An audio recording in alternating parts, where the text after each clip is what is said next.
Hey guys, we're going to do a quick unboxing of the Shark CryoGlow LED anti-aging mask. This is a pretty awesome mask. I got this roughly 2 weeks ago.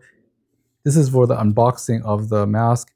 I basically got the mask as well as the cradle for it, the charging cradle. Now, normally it doesn't need the charging cradle. It plugs in by USB-C, which makes it very convenient. It also comes with its own bag. So inside the box, there's instruction manuals. There's a really thick user guide with all the settings, all the precautionaries, and everything else like that.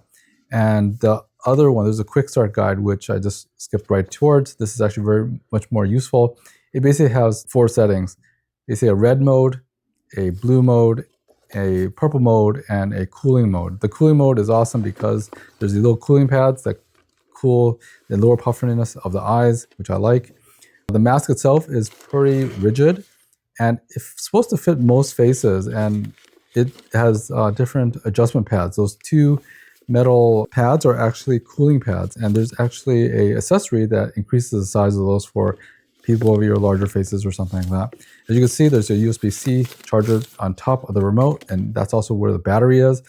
I've used this on one charge probably 3 or 4 times. So every session is roughly about 6 minutes for the anti-aging, 8 minutes for the blue mode, and purple mode was 6 minutes. And the cooling mode could be anywhere from 5 to 15 minutes.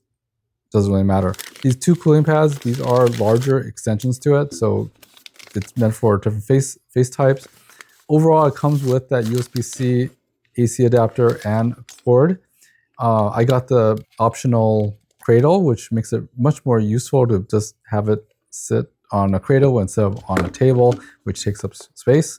So overall, I'm just charging it right now. It took roughly 3 or 4 hours to become fully charged.